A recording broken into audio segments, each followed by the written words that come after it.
Hi, I'm Chrissy Benson. I am an author, podcaster, lawyer, and I'm currently in grad school for clinical mental health counseling. I went vegan in 2011, and as for why, I'd been vegetarian for a long time, but I was a very, very ignorant vegetarian. I thought if it were a choice between starving to death and eating an animal, I'd probably eat the animal, but in this day and age, how can I justify making that choice? And so I was committed vegetarian, but I knew nothing really about factory farming or the food system, and particularly nothing about the egg and dairy industry. And just gradually over time, more information started seeping in about, first it was about the egg industry and a little bit about the dairy industry too. And I just grew increasingly uncomfortable continuing to consume those products. But I had been a very non-vegan vegetarian. I ate lots of dairy, lots of healthy dairy, non-fat Greek yogurt, egg whites.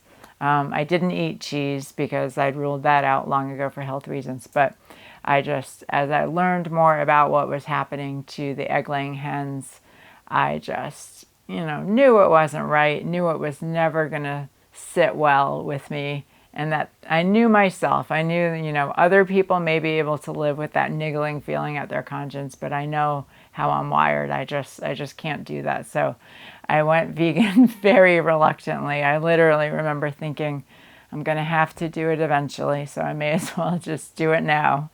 And I did it, and it felt hard. It felt really hard at first for about 3 weeks, I'd say. It was pretty touch and go, and I thought, how am I going to do this? I even remember emailing my brother and saying, I gave this a shot, like I fought the good fight, but it's just too tough. I don't know if I'm going to be able to keep it up.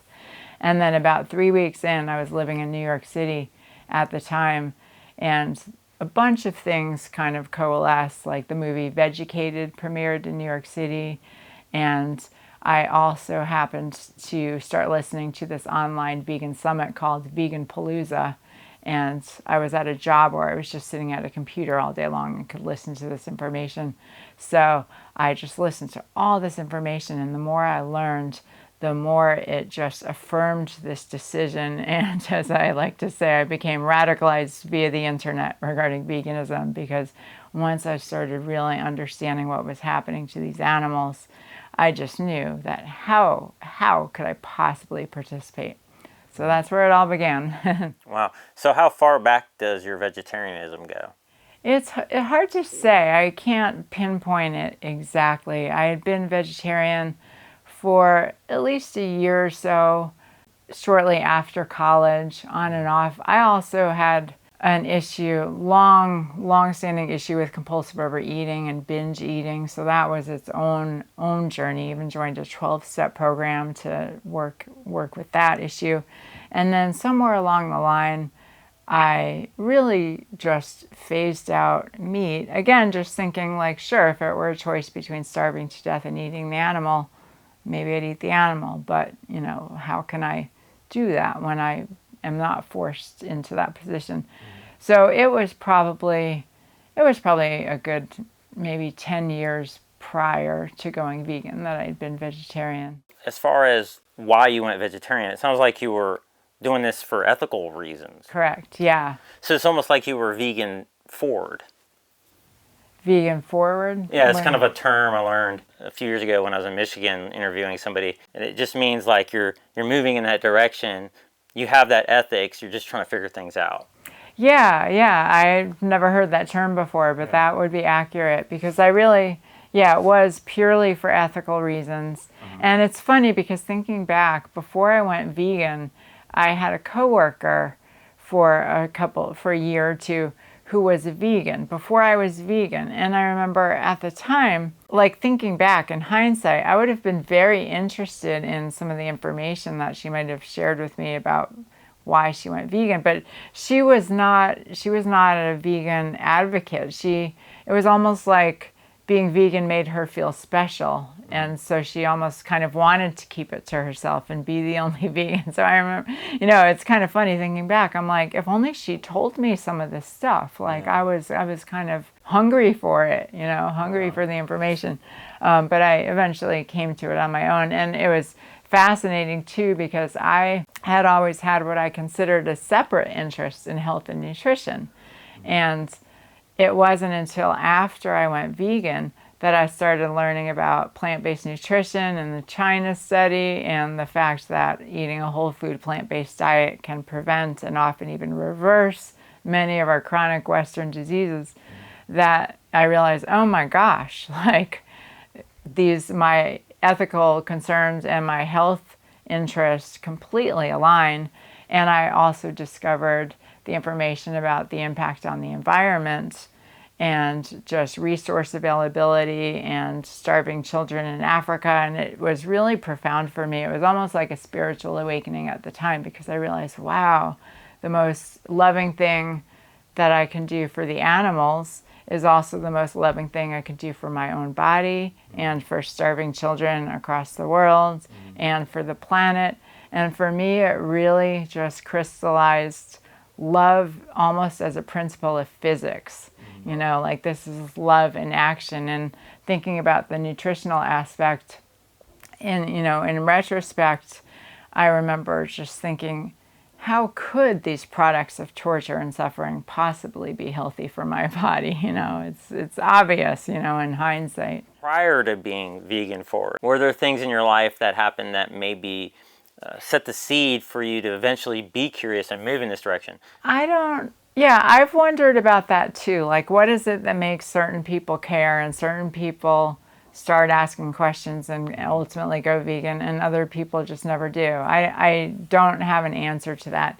But I do remember some moments in childhood where I noticed what was happening to animals and just didn't like it. For instance, my dad used to take us fishing.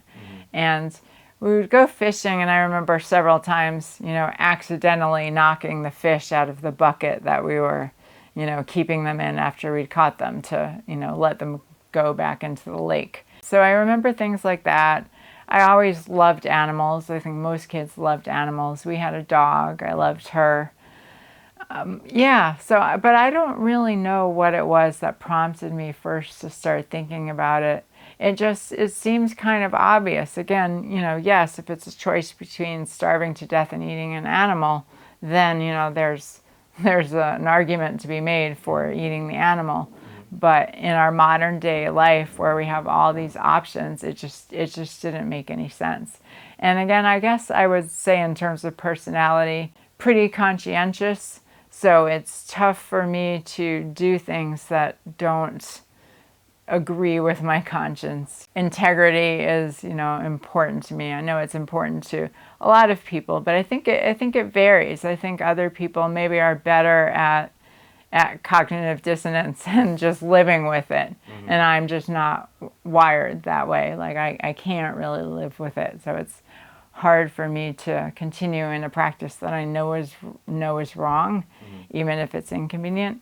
Again, integrity and acting in accordance with my values. And again, it's very funny, because even as I'm hearing myself speak, I feel like I'm sounding very self-righteous and preachy. But really, I don't think that being vegan is really anything even to be proud of, because to me it seems pretty obvious. Like, why would you hurt animals unnecessarily? Like, that's something that you shouldn't do, but like, it should be like a base. It should be like a baseline. Like, that's a pretty low moral bar, So yes, I'm glad I can look myself in the mirror and, feel good that I'm abstaining from participating in our sociopathic food system. But am I proud of it? Is this something to brag about? Again, no. I think that's pretty basic. In a previous interview here, the person was proud, and I think the reason why they were proud was because, essentially you have to be a leader to do this, because if you're not, you're going to follow what everybody else is doing. And so you're making a very conscious decision to be different. That takes some strength. Do you feel like that, maybe? Yeah, I could definitely feel that way, for sure. I mean, you have to be willing to buck convention, and you have to be willing to be different and to be a bit of an outlier. And that's why I started my podcast, The Vegan Posse, which is all about community among vegans. And and I think maybe part of what just shaped me into ultimately becoming a vegan was just that I had my own insecurities. I often felt voiceless or just, like I couldn't really stand up for myself. So I had that additional level of empathy for, non-human animals who were just oppressed victims that nobody was standing up for them. So there was that, and then maybe the fact that I often, didn't really feel like I fit in general with mainstream society. So that made it a little bit easier to, add vegan to the list of things that made me different about, me from other people. But, it wasn't, more than anything though, honestly, I feel lucky to have found the vegan path. I wouldn't call it pride, but I do feel integrity, and I feel good that I'm vegan. But more than anything, I feel so lucky to have found this path, and just for whatever reason, to have asked enough questions and done enough research to discover just what I really think is the best way of living. And I'm more than anything, I'm grateful to have found it. Yes, it's inconvenient. Yes, it can make you feel isolated and different, and it can be tough for sure. But again, I just, more than anything, I feel so lucky. Fast forward to going vegan. What kind of physiological, mental, or emotional changes did you experience after going vegan? Yeah, so I was a pretty healthy non-vegan. I've been a daily runner for a long, long time, and I always ate lots of vegetables. I did eat lots of dairy, but again, the healthy dairy, the non-fat dairy. So I was in pretty good condition. I had gotten my eating disorder, for the most part, sorted out thanks to the help of 12-step programs and all of that good stuff. But I did go to the doctor at one point, and they told me that my cholesterol was over 200. And that was surprising because, again, pre-vegan? Pre-vegan, yeah. And I was, again, a daily runner, ate lots of vegetables, lots of whole grains, like, pretty top-notch diet, albeit one that included animal products. And so that took me aback. And then my doctor looked closer at the numbers, and she said, oh, most of that is HDL, the good cholesterol. So actually you're fine. And I thought, okay. But after I went vegan, at one point I had some blood work done, and my cholesterol was 120. Well, that's about what mine ended up being, yeah. Really? Yeah. That's funny. Yeah. It went from like 168 to 121. Oh, wow. That was a change. I also noticed just improvements in, the female stuff like PMS and, those sorts of things.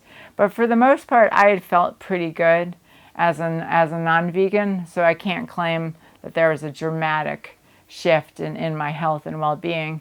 But it really just was such a mental comfort, just knowing what to eat, and just knowing that, okay, if I'm eating whole plant foods, it's going to be pretty much impossible for me to consume more food than my body needs. And so, the portion control and restriction, that was not even in my world anymore.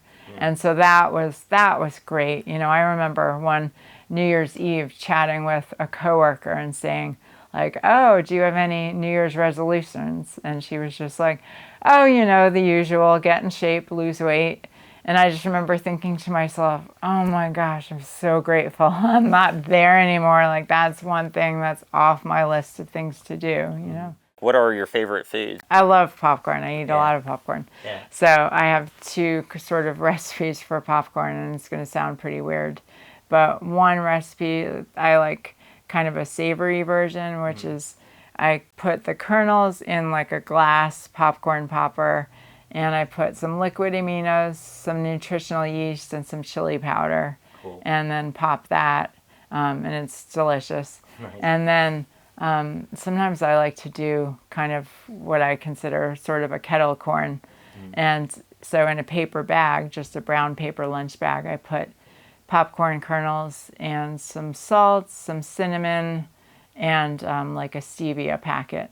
And it just seasons the popcorn really, really nicely. Cool. So, yeah. So I've come up with all kinds of crazy concoctions, you know. Nice. So my popcorn, yeah, I love popcorn.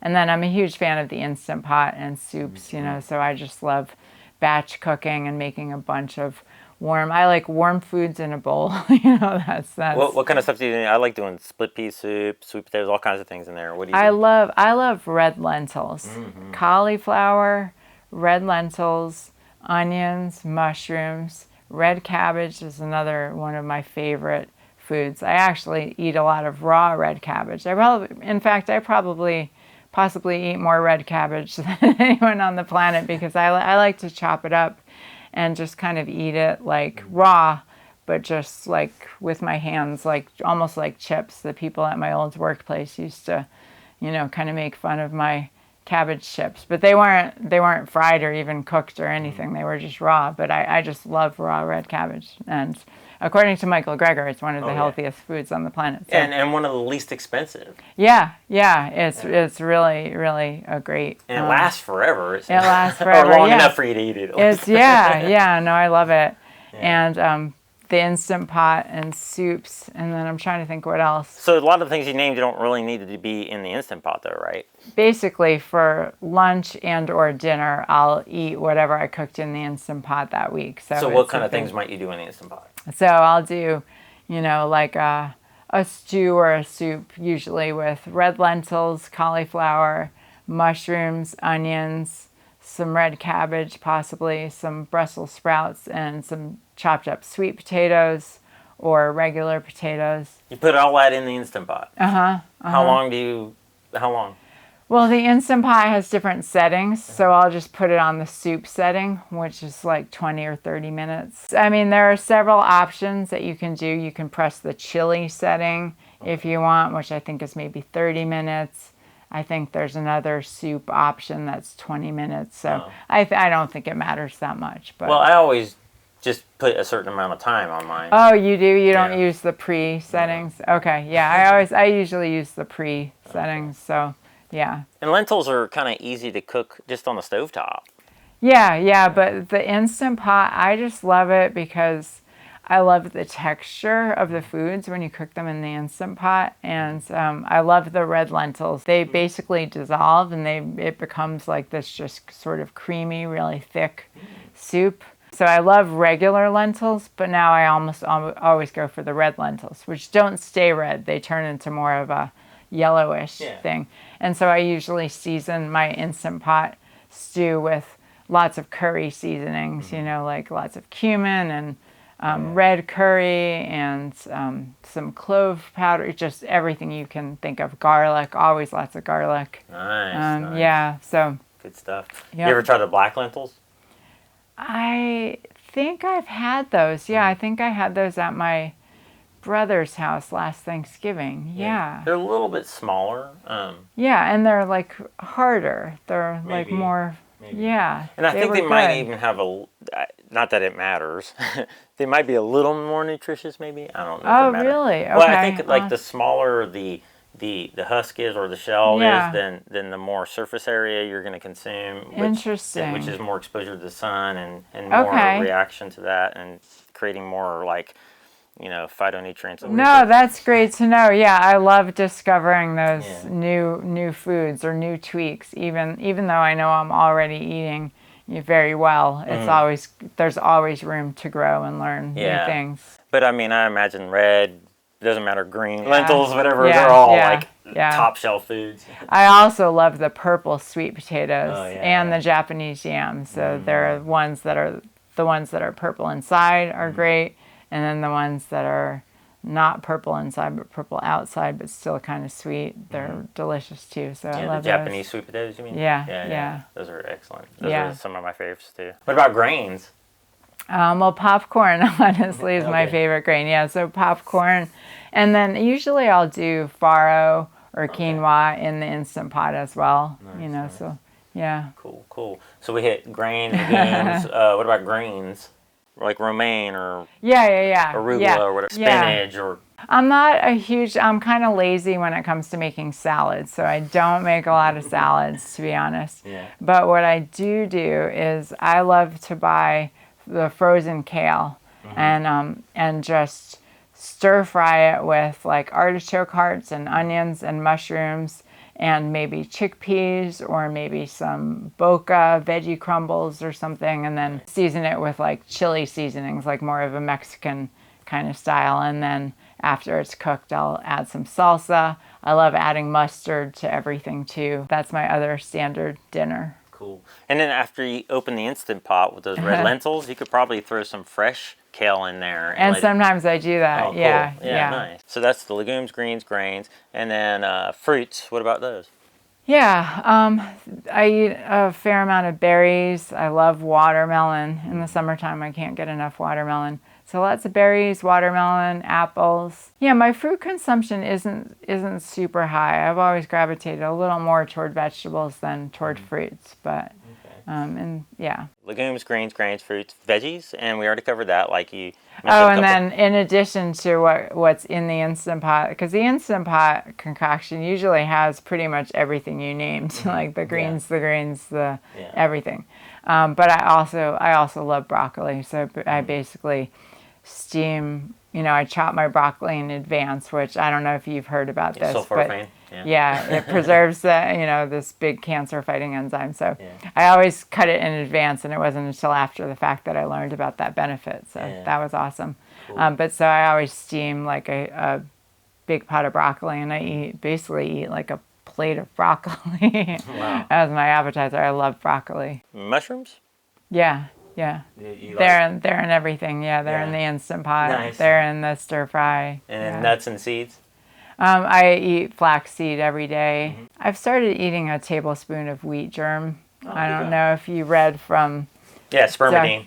Yeah, exactly. So that was one of my main takeaway from Dr. Michael Greger's latest book, How Not to Age, that for some reason. I'll eat nuts occasionally, usually like once a month I'll have some Brazil nuts, some walnuts. They're not like a daily thing for me, but I'll occasionally eat them. So what about friends and family? Have you been able to influence anybody in this direction? Yeah, yes and no. My brother is a vegan. I don't take credit for that, but it's definitely fabulous having a vegan sibling.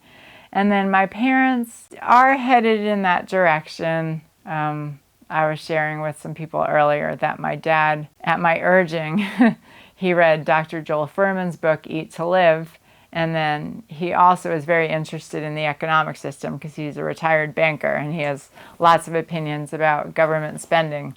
So I gave him a book called Meatonomics, which talks about the economics of our food system and the subsidies that go to the meat and dairy sector, and how they control the prices and make the prices of those products artificially low. So he read those two books, and he said to me afterwards, he said, I don't know how anyone could read those two books and ever look at food the same way again. And they live in Florida, where there are lots of elderly people around, and they see everybody around them falling apart. And so my dad's pretty determined, not to become part of the falling apart crowd. So for that reason, they have made some good changes. Honestly, when I talk to them, they make it sound like they're almost totally vegan. Then when I spend time with them, I get a different impression. But they at least have recognized, the advantages, and I really hope that they start to incorporate that more into their lives now that they're getting older. A lot of this is health oriented. Do you ever throw that at them? They don't care about the ethics. I would say I don't think my dad has a strong affinity for animals, so that doesn't really grab him or move him too much. And then my mom's father, my grandfather, had a chicken farm. And so my mom's Ukrainian, my grandparents emigrated here with my mom from Ukraine. And then they ended up, having to rebuild their lives here in the U.S. And my grandfather ended up buying a farm in southern New Jersey. And like I said, it was a chicken farm. He also had a garden and lots of amazing produce, but primarily it was a chicken farm. And I think he also had ducks at a certain point. So my mom is very defensive about the animal piece of things because I think in her view it would mean dishonoring everything that he did, for her and for us. And, she doesn't want to say that his whole way of life was based on something morally repugnant. Yeah, but if you frame it in the context of time and understanding, maybe you could say, well, it's just outdated. Oh yeah, I've tried. Believe me, Jeff, I've tried. Yeah, I've tried every angle I can think of. Yeah, and they know how I feel. And in fact, my mom she was going to come to Vegan Summerfest with me a few years ago. In 2020, we had tickets to come to Vegan Summerfest, and then, as you know, it didn't happen in 2020, and we postponed our tickets to the following year, and it was canceled again. And then by the following year, she had lost patience and wanted her money back. So I was really excited to sharing that experience with her and just exposing her to this wonderful information and the ethical aspect and the health aspect and the community, and also just something that means so much to me, and sharing that experience with her. But maybe it will happen. Yeah. That's an interesting thing, because I think earlier we were talking about your experience as a child maybe having an influence on you potentially being able to be receptive to this later in life. But somebody who's older, they've experienced so much, I guess you could say, love with offerings of animals, and so it's become ingrained in their way of expressing love, or in this case, supporting a family, right? That's a lot to overcome. Sharing that helps other people understand where some people might be coming from, and ideally we'd meet people where they're at, right? So talk about your podcast a little bit. Does it do any of that? Does it help normalize veganism in any way, or what does it do exactly? What is your podcast about? Yeah, so the podcast, again, the name is Vegan Posse. And I love the word posse because community is so important. And I live in Nashville, Tennessee, so what better place for a posse? And then digging deeper into the definition of the word, I learned that typically a posse is a group of people organized for peacekeeping purposes. So they're law enforcement, they're there to keep the peace. And I thought, what better term for a group of vegans, because we're not just keeping the peace, we're creating it through our food choices and beyond. Yes, the aims are exactly what you described, to normalize veganism, and also just to help vegans recognize that even though it can feel isolating and it can feel lonely, feeling like you're the only one who cares about these issues and is making choices based on these values, just to help them see that no, you're not alone. In fact, there are a whole posse of individuals around the world, living lives of integrity and compassion, and with an eye toward justice, and not just keeping the peace, but creating it through their food choices. So yes, the podcast does seek to normalize veganism, and more than anything, just provide community and camaraderie and support for vegans, Yeah, because if we're kind of bucking that system of how we traditionally expressed love through feeding each other and surrounding events around these meals that we look at differently now, we definitely need that community. And right. And so that's awesome that you're doing that. What kind of people have you had on your show? Oh, I've had such amazing people. So I've had Dr. Jen Hawk, Dr. Doug Lyle, Dr. Joel Kahn, Dr. Will Tuttle. Everyone I've named happens to be a doctor, whether medical or a PhD, but I've also had some, lots of amazing non-medical people. Like I had a woman named Nurma who is from Bosnia, and she's a genocide survivor. And so she shared her story and about how she, saw what happened to her in, surviving this horrific, war. And then when she came to the U.S. and learned about what was happening to animals, and just realizing, oh my goodness, like what's happening to them is what almost happened to me, and how can I stand by? So I've had some really interesting people on. I have so many people. I can't list all the great people. Yeah, you don't want to miss somebody. I don't want to miss somebody, exactly. But the one you just mentioned, though, from Bosnia, I've noticed that there's so many different walks of life. You've got like Wayne Chung, who's from China. You've got, I interviewed this lady named Lizelle Appel. her birth was a gift to Nazi Germany, to Hitler. And then you have all these Jewish people in the movement. You know, so you have all these different polarized backgrounds, all with the same underlying purpose coming together. And it's such a beautiful thing, and that it unites us all, right? Yeah. I guess, so you're probably experiencing this on your podcast as well, I suppose. Definitely. And in fact, most recently, like the past month, for the month of May, it's doing what I call the Tennessee series. So it's featuring vegans in my local area outside of Nashville, Tennessee, because I realized I'm talking to people from around the globe. You know, I've talked to people from South Africa and, you know, Germany and, you know, just so many amazing places. But there are lots of great vegans in my own backyard who are really, really just out there pushing awareness and increasing consciousness around these issues, you know. So that's been really cool, just to connect more with some of the people in my area. One of the interviews that's going to be coming out soon is with Dr. Scott Stoll, who founded something called the Plantrition Project.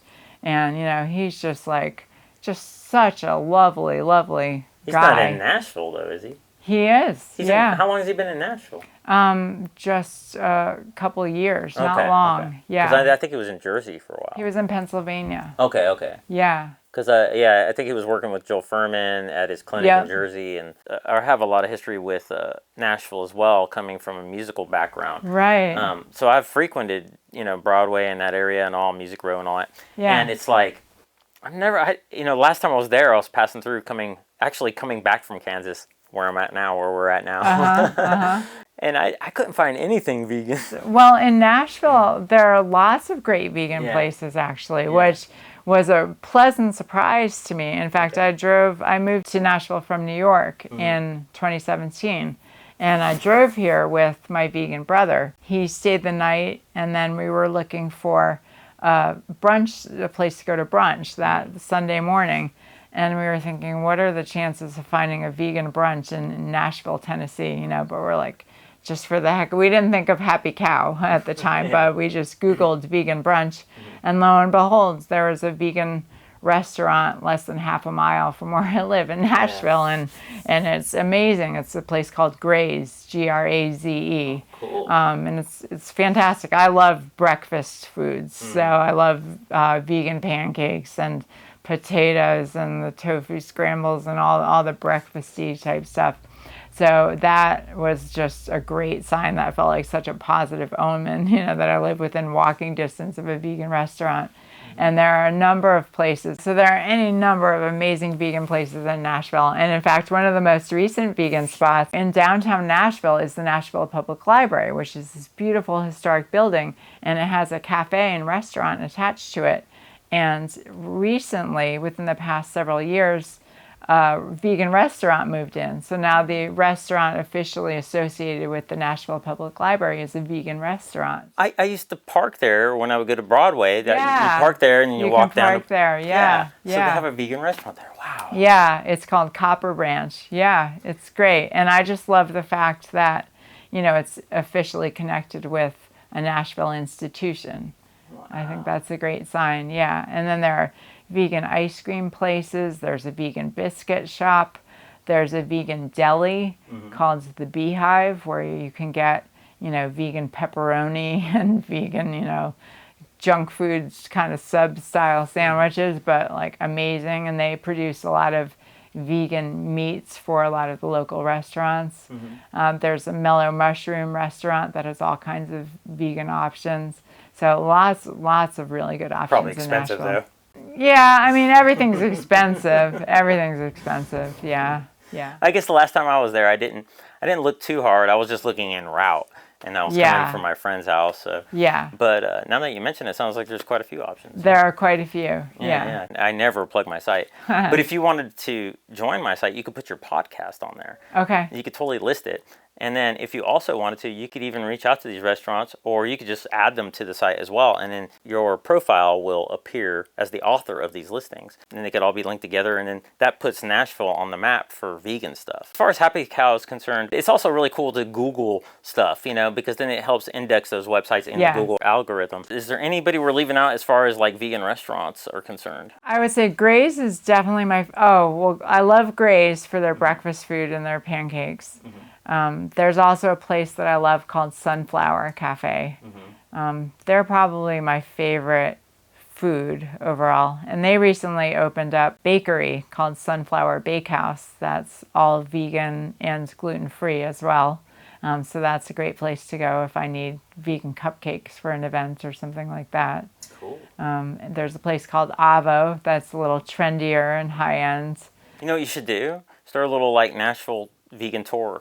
There you go. There you go. There's a couple of young ladies I interviewed in St. Augustine, and they veganize as many of the places they can so they could do these tours. And that's the incentive. Hey, you add a vegan option and we'll bring people to your place. That's awesome. I have a friend named Carla Sokol in Columbus, Ohio, who has a group that does the same thing. But my parents live in St. Augustine. Oh, cool. We can find that podcast by just Googling Vegan Posse? Yeah, it's broadcast through Spotify, and it's also on YouTube. You can look up Vegan Posse, and then it's available on all the regular podcast platforms like Apple and Podbean, and What kind of lawyer are you?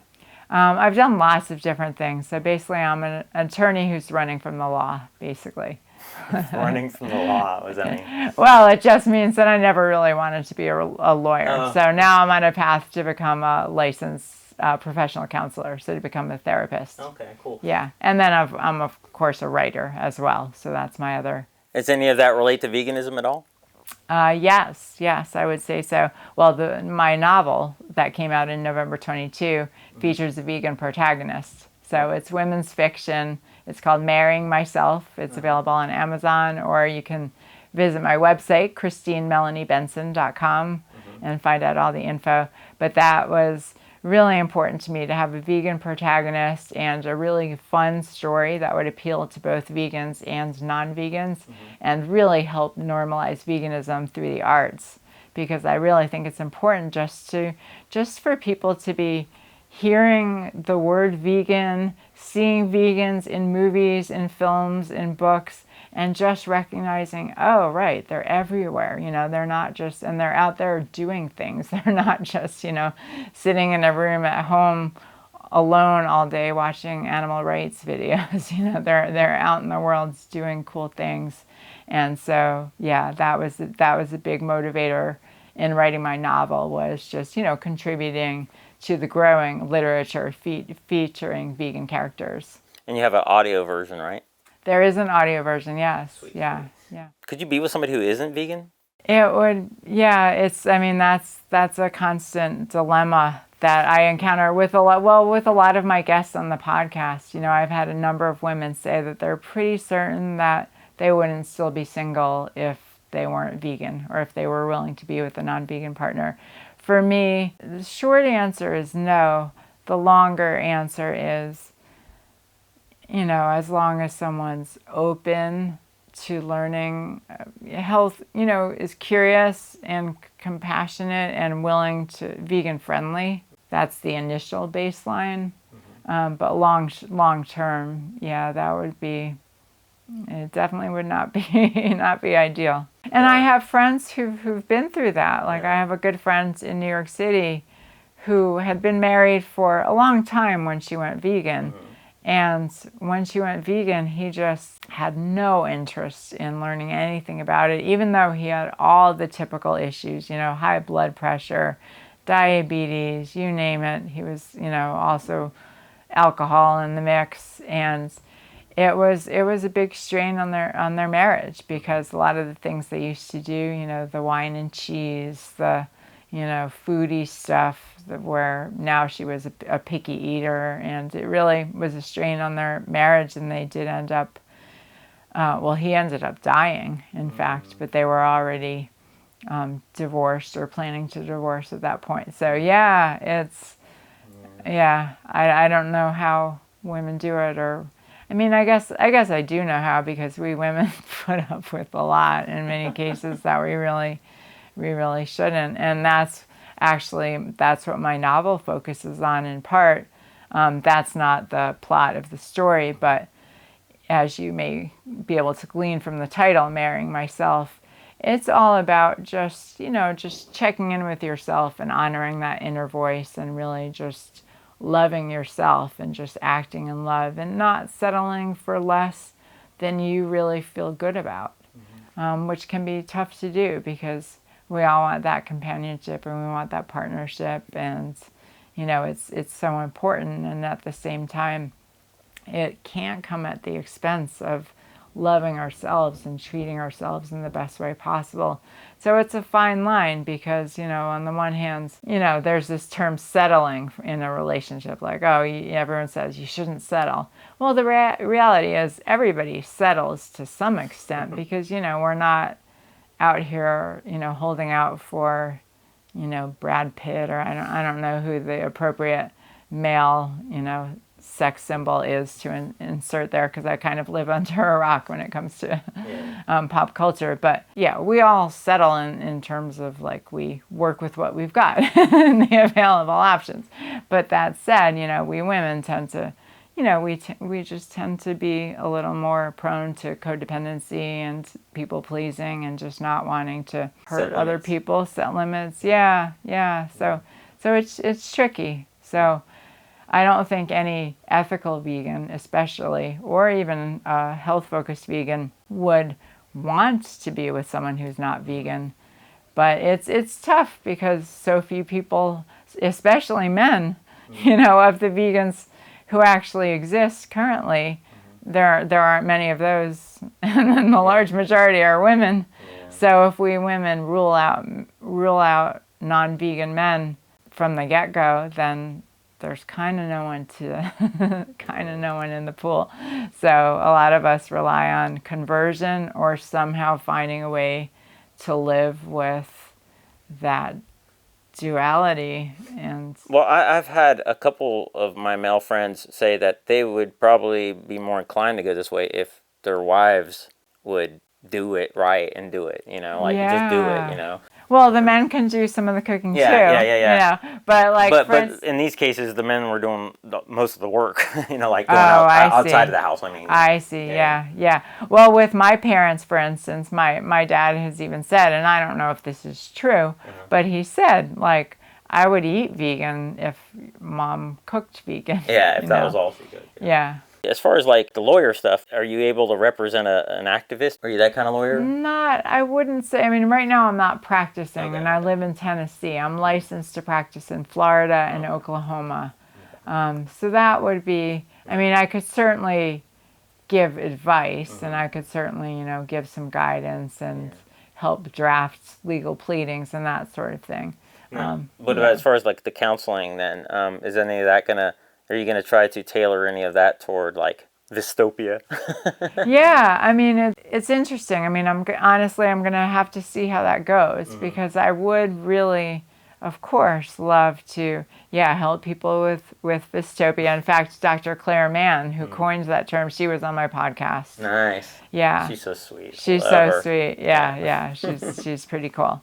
So I would definitely like to help vegans. And in fact, I've had a coaching practice for quite some time. And so I do counsel mostly vegans, in that realm.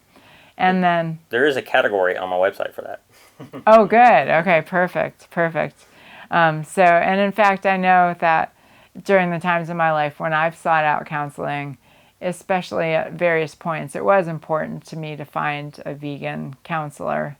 So and in terms, but that said, as a counselor, you of course have to meet people where they're at and not impose your values on them.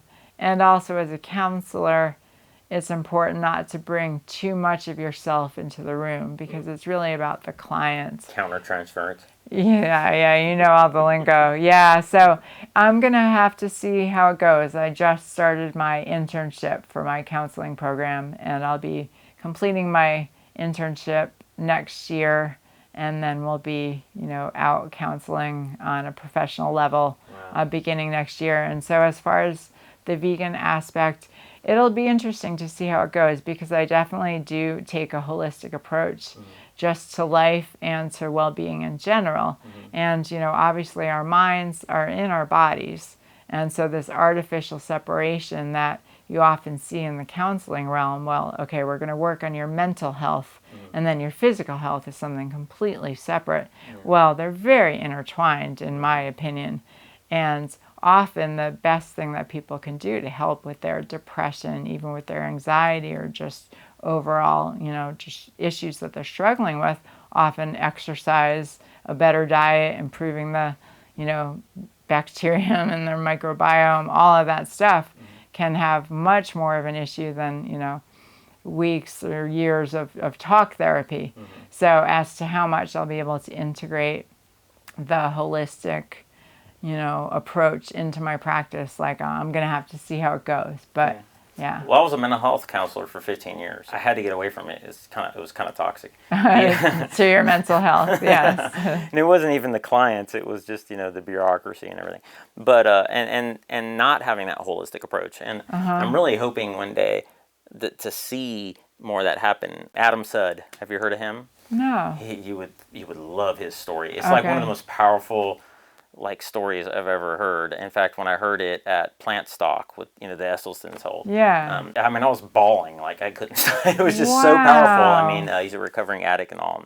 He's trying to work with the mental health system, and I think maybe integrate this, but I haven't followed up. When I was in mental health, I felt like it was a disservice to the clients to not have that a part of the treatment plan, because if they're in there feeling sick and all, they're just going to be having a hard time focusing on their goals. Exactly. And I feel like the healthier you can get them, the further you can remove them from those target behaviors, So, so maybe you can find a way to take it to another level like that. That would be sweet. Do you have any kind of quotes you want to share? Quotes?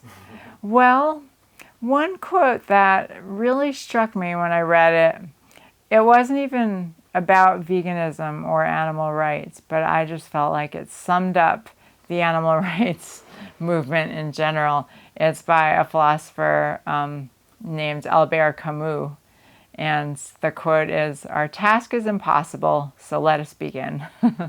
And I just love that, because we've got so much against us in the sense that convention and industry is so entrenched in this carnistic approach to our food system and our economy, and people just don't want to change, and people don't want to think about the massive amount of suffering that's happening in this parallel universe of animal ag. And so there are a lot of things. Everything in society is pushing against us being healthy and against us being ethical and kind. So to accomplish those things, it's totally doable, and that's what I love about it. It's completely accessible on an individual basis, but on a societal level, I really feel like it's almost like in the gambling world, the house always wins. Yes, individual players can come out ahead, but ultimately the house always wins. So I feel like on an individual basis, people can get healthy, and it's not that hard once you get some solid information and get in groove, develop some healthy habits and routines. Overall, society is unfortunately channeling people in the wrong direction. And so to be happy and healthy and just kind requires swimming upstream. So for all those reasons, yes, in some ways it is an impossible task, but let us begin. Nice. You said you had an eating disorder, right? When was the last time you've had issues with that? Well, my disorder was binge eating. I wasn't anorexic, bulimic. I wasn't throwing up. I didn't have one of the more, what I always considered the more glamorous eating disorders, even though I know they're all debilitating and none of them are pleasant. But mine was just straight up massive binge eating. And thankfully, it's been a long time since that's been an issue. Was it pre-vegan the last time you had an issue? Yes, I would say so. Do you find that it's easy to not have that issue as a vegan? in this It's current state? much easier because, again, I found that if I stick to whole plant foods, if I eat whole plant foods without the added oil and sugar, then even if I eat to the point of being uncomfortably full, I don't feel sick the next day. I don't have that horrible food hangover like I used to have. Another issue for me was that I was actually having epileptic seizures associated with my binge eating. Wow. Yeah. It triggered it? Yeah, it wasn't a one-to-one correlation, so it wasn't like I would binge and then have a seizure, but bigger picture, I realized, I was having these seizures that had started happening kind of out of the blue. It was never an issue for me growing up, and I didn't have a brain tumor, my EEG was fine, all that stuff. So it was me that put that together. The neurologist just wanted to keep prescribing me pills, and so it was me who finally realized, oh, when I don't do these crazy things with food and consume these massive quantities of junk, I don't have seizures. And so that's when I realized, like, okay, I need to get a handle on this food thing, because it's not just about weight gain, although I had gained weight. It's, for me, I was like, I could live with being fat. It would suck, but I could learn to live with that. But I can't live with these seizures.